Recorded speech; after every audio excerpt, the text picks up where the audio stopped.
ಎಲ್ರಿಗೂ ನಮಸ್ಕಾರ, ಎಲ್ರಿಗೂ ಶುಭೋದಯ. ಎಲ್ಲರೂ ಹೇಗಿದ್ದೀರಾ? ಚೆನ್ನಾಗಿದ್ದೀರಾ? ನಾನಂತೂ ತುಂಬ ಚೆನ್ನಾಗಿದ್ದೀನಿ. ಅದೇ ರೀತಿ ಎಲ್ಲರೂ ಚೆನ್ನಾಗಿರಬೇಕು. Welcome back to my channel Saya's kitchen. ನಾನು ಇವತ್ತು ನಿಮ್ಮ ಹತ್ರ ಶೇರ್ ಮಾಡ್ತಾ ಇರೋವಂಥ ವಿಡಿಯೋ ಬಂದ್ಬಿಟ್ಟು ಇದು ಥರ್ಸ್ಡೇ ಮಾರ್ನಿಂಗ್ ನನ್ನ ಸಿಂಪಲ್ ವ್ಲಾಗು, ಪೂಜಾ ವ್ಲಾಗ್ ಅಂತಲೇ ಹೇಳ್ಬೋದು. ಯಾವ ರೀತಿ ಇತ್ತು ಥರ್ಸ್ಡೇ ಮಾರ್ನಿಂಗ್ ರೊಟೀನ್ ಅಂತ ನಾನು ನಿಮ್ಮ ಹತ್ರ ಶೇರ್ ಮಾಡ್ತಾ ಇದ್ದೀನಿ. ಫಸ್ಟು ದೇವ್ರ ಕೋಣೆಗೆ ಬಂದು ಹಳೆ ಹೂಗಳನ್ನೆಲ್ಲ ಎಲ್ಲ ಫ್ರೆಶ್ ಆಗಿ ದೇವ್ರ ಕೋಣೆಗೆ ಬಂದ್ಬಿಟ್ಟು ಹಳೆ ಹೂಗಳು ಎಲ್ಲ ತೆಗೆದ್ಬಿಟ್ಟು ನಾನು ಕ್ಲೀನ್ ಮಾಡ್ಕೋತಾ ಇದ್ದೀನಿ. ನೋಡ್ಬೋದು, ಇದು ಸ್ವಲ್ಪ ಬಿಸಿಲುಗಾಲ ಅಲ್ವಾ, ಹೂಗಳೆಲ್ಲ ಫೋಟೋಸ್ ಮೇಲೆ ಇಟ್ಟಿರ್ತೀವಲ್ವ, ದೇವ್ರ ಫೋಟೋಸ್ ಮೇಲೆ ಅದನ್ನೆಲ್ಲ ಸ್ವಲ್ಪ ಬಾಡೋದು ಜಾಸ್ತಿ. ಸೊ ಹಾಗಾಗಿ ಡೈಲಿನೂ ತೆಗಿಬೇಕು ಅನಿಸುತ್ತೆ. ಯಾಕಂದರೆ ಫ್ರೆಶ್ ಆಗಿದ್ರೇ ಚೆನ್ನಾಗಿರುತ್ತಲ್ವ, ನಮಗೂ ಒಂಥರ ಫುಲ್ ದೇವ್ರ ಮನೆ ನೋಡಿದ ತಕ್ಷಣ ಖುಷಿ ಆಗುತ್ತೆ. ಒಂದು ಸಿಸ್ಟರ್ ಕಾಮೆಂಟ್ ಮಾಡಿದ್ರು ನನಗೆ, ಸಿಸ್ ನಿಮ್ಮದು ದೇವ್ರ ಮನೆ ಎಷ್ಟು ಜಾಗದಲ್ಲಿದೆ, ಅಂದರೆ ಎಷ್ಟು ವಿಡ್ತೆಷ್ಟಿದೆ ಅಂತ. ಸಾರಿ, ನನಗೆ ಅದು ಗೊತ್ತಿಲ್ಲ. ನಾನು ಒಂದು ಸತಿ ನಮ್ಮ ಮನೆಯವ್ರ ಹತ್ರ ಕನ್ಫರ್ಮ್ ಮಾಡಿ ನಿಮ್ಮ ಹತ್ರ ಹೇಳ್ತೀನಿ ಸಿಸ್. ನಾನು ಕಮೆಂಟ್ ಓದಿದ್ದೆ, ಬಟ್ ವ್ಲಾಗ್ ಮಾಡಲಿಕ್ಕಾಗಿಲ್ಲ. ಸೊ ಹಾಗಾಗಿ ನಾನು ನಿಮ್ಮ ಹತ್ರ ಶೇರ್ ಮಾಡ್ತಿಲ್ಲ. ನಾನು ಖಂಡಿತ ನಮ್ಮ ಮನೆಯವ್ರ ಹತ್ರ ಹೇಳಿಬಿಟ್ಟು ನಾನು ನಿಮಗೆ ಆನ್ಸರ್ ಕೊಡ್ತೀನಿ. ನೋಡ್ಬೋದು, ಇದು ಬಂದ್ಬಿಟ್ಟು ಟಾಟಾಯ್ಸ್ ಗೊತ್ತಲ್ವಾ, ಲಕ್ಷ್ಮೀ ದೇವ್ರ ಮುಂದೆ ಇರುತ್ತೆ, ಲಕ್ಷ್ಮೀ ದೇವ್ರ ವಾಹನನೂ ಅಂತಾರೆ. ಸೊ ಅದರಲ್ಲಿ ವಾಟ್ರ್ ಚೇಂಜ್ ಮಾಡಿದ್ದೆ. ಮತ್ತು ನಾನು ದೇವ್ರ ಮನೆಯಲ್ಲಿ ಚಿಕ್ಕದು ಒಂದು ರಾಗಿದು ಚೊಂಬಿಡ್ತೀನಿ. ಆ ಚೊಂಬದಲ್ಲೂ ನೀರು ಚೇಂಜ್ ಮಾಡಿ ಹೊಸ ಹೂವನ್ನ ಹಾಕಿ ಇಡ್ತಾ ಇದ್ದೀನಿ. ನಾನು ಡೈಲಿ ಏನು ಎಲ್ಲ ಚೇಂಜ್ ಮಾಡಲ್ಲ, ಬಟ್ ಇವತ್ತು ಏನೋ ಸ್ವಲ್ಪ ಚೇಂಜ್ ಮಾಡೋಣ ಅಂದರೆ ಬಿಸಿಲು ಕಾಲ ಅಲ್ವಾ, ಸ್ವಲ್ಪ ನೀರೆಲ್ಲನೂ ಅವ್ಯಾಪ್ರೇಟ್ ಆಗಿತ್ತು. ಸೊ ಹಾಗಾಗಿ ನೋಡಿ, ಹೂವೆಲ್ಲ ಚೇಂಜ್ ಮಾಡಿ ಹೊಸ ಹೂವು ಇಡ್ತಾ ಇದ್ದೀನಿ.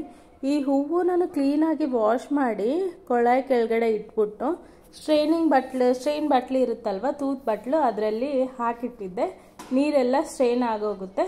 ಆದಮೇಲೆ ನಾವು ದೇವ್ರಿಗೆ ಹೂವು ಮುಡಿಸ್ರೆ ಸ್ವಲ್ಪ ಬಿಸಿಲು ಕಾಲ ಅಲ್ವಾ, ಸೊ ಸ್ವಲ್ಪ ಮಟ್ಟಿಗೆ ಸ್ವಲ್ಪ ಫ್ರೆಶ್ ಆಗೇ ಇರುತ್ತೆ ಅಂತ ನಾನು ಹಾಗೆ ಮಾಡ್ತೀನಿ.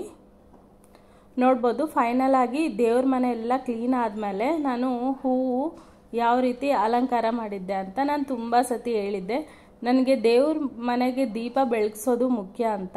ಸೊ ನಾನು ಬೆಂಕಿ ಕಡ್ಡಿಯಿಂದಾನೇ ದೇವ್ರ ಮನೆಯಲ್ಲಿ ದೀಪ ಬೆಳಗಿಸ್ತೀನಿ. ಸ್ವಲ್ಪ ಜನ ಅಂತಾರೆ, ಸ್ವಲ್ಪ ಜನ ಅಲ್ಲ, ತುಂಬ ಜನ ಹೇಳ್ತಾರೆ ಅಗರಬತ್ತಿಯಿಂದಾನೇ ದೀಪನ ಬೆಳಗಿಸ್ಬೇಕು, ಇಲ್ಲ ಯಾವುದಾದ್ರೂ ಏಕವತ್ತಿ ಅಂತಾರಲ್ವ, ಅದರಿಂದ ದೀಪನ ಬೆಳಗಿಸ್ಬೇಕು ಅಂತಾರೆ. ಬಟ್ ನಾನು ಅಷ್ಟೆಲ್ಲ ಪಾಲಿಸಲ್ಲ. ದೇವ್ರ ಮನೇಲಿ ದೀಪ ಬೆಳಗಿಸೋದಷ್ಟೇ ನನಗೆ ಇಂಪಾರ್ಟೆಂಟ್ ಆಗಿರುತ್ತೆ. ನಮಗೂ ಒಂಥರ ದೇವ್ರ ಮನೇಲಿ ದೀಪ ಬೆಳಗಿಸ್ರೆ ಮೈಂಡ್ ಫ್ರೆಶ್ ಆ್ಯಂಡ್ ತುಂಬ ಪಾಸಿಟಿವಿಟಿ ಅಂತ ನಾನು ಫೀಲ್ ಆಗ್ತೀನಿ. ಸೊ ಆದಮೇಲೆ ಅಗರಬತ್ತಿನೂ ದೀಪ ಧೂಪ ನೈವೇದ್ಯ ಎಲ್ಲ ಬಾಳೆಹಣ್ಣು ನೋಡಿ ನಾನು ತಂದು 2 days ಅಷ್ಟೇ ಆಗಿದ್ದು, ಯಾವ ರೀತಿ ಆಗಿದೆ ಅಂತ. ಇದು ಬಿಸಿಲುಗಾಲ ಅಲ್ವಾ, ಮನೇಲಿ ಏನಿಟ್ರೇನು ಸ್ವಲ್ಪ ಬಿಸಿಲಿಗೆ ಹಾಗೇ ಆಗಿಬಿಡುತ್ತೆ. ಸೊ ಹಾಗಾಗಿ ಹೀಗಾಗಿದೆ. ಮತ್ತು ನೋಡಿ ಬಾಳೆಹಣ್ಣು ಯಾವ ರೀತಿ ಇದೆ ಅಂತ ಏನು ಫೀಲ್ ಆಗಬೇಡಿ.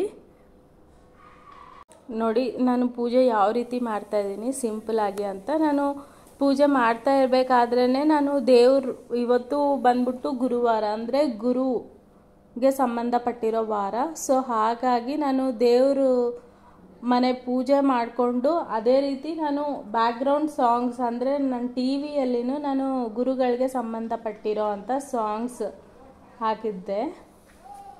ನಾನು ರಾಘವೇಂದ್ರ ಸ್ವಾಮಿದು, ಬಾಬಾದು ಮತ್ತು ಗುರುದತ್ತ ಅಂತಾರಲ್ವ, ಆ ದೇವ್ರಿಗೆ ಸಂಬಂಧಪಟ್ಟಿರೋ ಹಾಡುಗಳನ್ನ ಹಾಕ್ಕೊಂಡು ಕೇಳ್ತಾ ಇದ್ದೀನಿ. ನೋಡಿ ಫೈನಲ್ ಆಗಿ ಯಾವ ರೀತಿ ಇದೆ ಲುಕ್ಕು, ತುಂಬ ಚೆನ್ನಾಗಿದೆ ಅಲ್ವಾ. ನನಗಂತೂ ತುಂಬ ಇಷ್ಟ ಈ ಥರ ಪೂಜೆ ಮಾಡೋದು. ನಾನು ತುಂಬ ವೀಡಿಯೋಸಲ್ಲಿನೂ ನಾನು ಯಾವ ರೀತಿ ಮಾಡ್ತೀನಿ ಪೂಜಾ ಅಂತ ನಿಮ್ಮ ಹತ್ರ ಶೇರ್ ಮಾಡಿದ್ದೆ. ಹೇಗೆ ಅನ್ನಿಸ್ತಾ ಇದೆ ನನ್ನ ಈ ಸಿಂಪಲ್ ಪೂಜಾ? ಚೆನ್ನಾಗಿದೆಯಾ? ನನಗಂತೂ ಫುಲ್ ಇಷ್ಟ ಆಯಿತು. ನೋಡಿ ಸಿಂಪಲ್ಲಾಗಿ ನಿಮ್ಗೇನಾದರೂ ಅಂದರೆ ನಾನು ಪೂಜೆ ಯಾವ ರೀತಿ ಮಾಡ್ತಾಯಿದ್ದೀನಿ ಅಂತ ನಿಮ್ಗೇನು ಅನ್ನಿಸ್ತಾ ಇದೆ ಅಂತಲೂ ನೀವು ಕಮೆಂಟ್ ಮಾಡಿ. ನೋಡಿ ನಾನು ಬ್ಯಾಕ್ಗ್ರೌಂಡಲ್ಲಿ ಹಾಡು ಟಿವಿಯಲ್ಲಿನೂ ಹಾಕ್ಕೊಂಡಿದ್ದೆ ಹಾಡುಗಳು. ಆದಮೇಲೆ ನನ್ನ ಪುಟ್ಟ ರಂಗೋಲಿ ನೋಡಿ ಹೇಗಿದೆ, ಚೆನ್ನಾಗಿದೆಯಾ ಸಿಂಪಲಾಗಿ. ಆದಮೇಲೆ ತುಳಸಿ ಕೋಟೆಗೂ ಹೂವು ಮತ್ತು ಬಾಗಿಲಿಗೆ ಎಲ್ಲ ಹೂವಿನ ಅಲಂಕಾರ. ಒಂದು ಕಾಮೆಂಟ್ ಮಾಡಿದ್ರು, ಮತ್ತು ಹೊಸ್ಲಿಗೆ ನೀವು ರಂಗೋಲಿ ಬಿಡಿಸಿಲ್ಲ ಅಂತ. ಹೌದು, ನಾನು ರಂಗೋಲಿ ಯಾವಾಗಾದರೂ ಒಂದು ಸತಿ ಹಾಕ್ತೀನಿ. ಯಾಕಂದರೆ ಹೊಸ್ಲಿಗೆ ತುಂಬ ಗಾಳಿ ಬರುತ್ತೆ, ಅದೆಲ್ಲ ಫುಲ್ ಅಳ್ಕೊಂಬಿಡುತ್ತೆ. ಸೊ ಹಾಗಾಗಿ ನಾನು ಬಿಡಿಸಲ್ಲ. ಆದಮೇಲೆ ನೋಡ್ಬೋದು ಯಾವ ರೀತಿ ಇದೆ ಅಂತ. ಆದಮೇಲೆ ನಾನು ಅಂದ್ಕೊಂಡೆ ರಾಘವೇಂದ್ರ ಸ್ವಾಮಿ ಟೆಂಪಲ್ಗೆ ಹೋಗಿ ಬರೋಣ ಅಂತ. ಸೊ ರಾಘವೇಂದ್ರ ಸ್ವಾಮಿ ಟೆಂಪಲ್ಗೆ ಹೋಗೋದಕ್ಕೆ ರೆಡಿ ಆಗಿದ್ದೀನಿ. ರಾಘವೇಂದ್ರ ಸ್ವಾಮಿ ಟೆಂಪಲ್ಗೆ ಹೋಗಿ ದರ್ಶನ ಮಾಡಿಕೊಂಡು ಆದಮೇಲೆ ನನಗೆ ಮಂತಾಕ್ಷರಿನೂ ಸಿಕ್ತು, ತೀರ್ಥ ಪ್ರಸಾದನೂ ಸಿಕ್ತು. ತುಂಬ ಒಂಥರ ಬ್ಲೆಸ್ಡ್ ಅಂತ ಫೀಲ್ ಆಗುತ್ತಲ್ವ. ಸೊ ಆ ರೀತಿ ಅನ್ನಿಸ್ತಾ ಇತ್ತು, ತುಂಬ ಚೆನ್ನಾಗಿ ಅನ್ನಿಸ್ತಾ ಇತ್ತು. ನೋಡಿ, ಇದು ಬಂದ್ಬಿಟ್ಟು ತುರಳ್ಳಿ ಅಂದರೆ ಗುಬ್ಲಾಳದಲ್ಲಿ ಇರುತ್ತೆ ರಾಘವೇಂದ್ರ ಸ್ವಾಮಿ ಟೆಂಪಲ್. ಇಲ್ಲಿ ಬಂದ್ಬಿಟ್ಟು ಗೋಶಾಲನೂ ಇದೆ ಚಿಕ್ಕದಾಗಿ. ಆದಮೇಲೆ ನಮಗೆ ಒಂದು 10 ಮಿನಿಟ್ಸಲ್ಲಿ ಹೋಗಿ ಬರ್ಬೋದು. ನನ್ನ ಹತ್ರ ಗಾಡಿ ಇದೆ, ಗಾಡಿಯಲ್ಲೇ ಹೋಗಿ ಬಂದೆ ದೇವಸ್ಥಾನಕ್ಕೆ. ಒಂಥರ ತುಂಬ ಇಷ್ಟ ಆಯಿತು, ಫೀಲ್ ಬ್ಲೆಸ್ಡ್ ಅನ್ನಿಸ್ತಾ ಇತ್ತು. ದೇವಸ್ಥಾನಕ್ಕೆ ಹೋಗಿ ಬಂದಮೇಲೆ ನಮ್ಮ ಮನೇಲಿ ಇವತ್ತು ಬ್ರೇಕ್ಫಾಸ್ಟ್ ನಾನು ಅವಲಕ್ಕಿ ಮಾಡಿದ್ದೆ.